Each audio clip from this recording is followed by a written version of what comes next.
ang plano ni Manny Pacquiao. Action. Impact.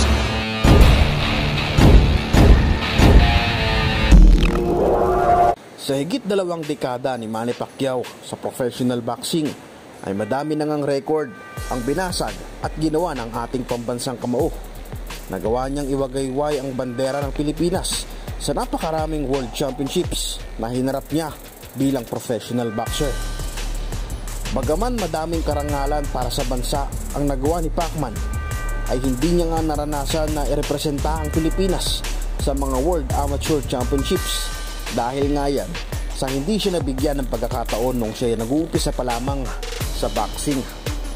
At ngayon mga chong, bilang retiro na nga sa professional boxing ay napapabalitang gusto ni Pacman na mairepresenta ang Pilipinas sa 2024 Paris Olympics. Isang napakagandang pagkakataon nga nito kung sakali dahil mas tataas pa ang ating tsansa para makakuha ng gintong medalya sa Olympics.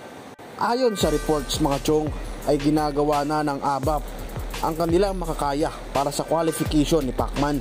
Ayon sa website ng Olympics ay mayroong 248 boxers na maglalaro sa 2024 Paris Olympics, 124 na babae at 124 na lalaki.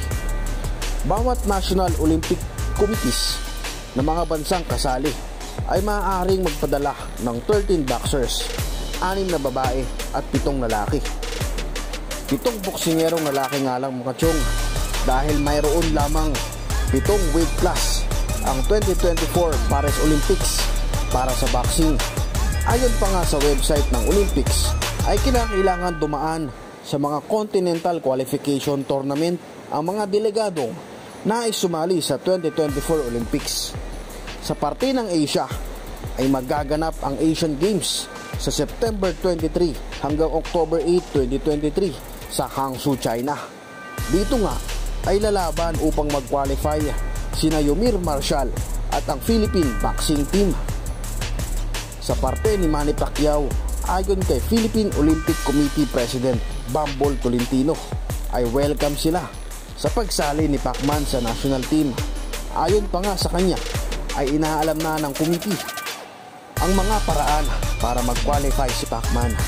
Maaari nga din sumali si Manny Pacquiao sa Olympic Qualifying Tournament na magaganap sa first quarter ng taong 2024. Kung di kaya naman ay kung papayagan si Pacman sa isang special qualification.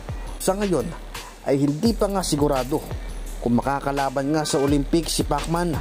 Ang sigurado sa ngayon ay babalik upang lumaban si Pacman sa ibabaw ng lona.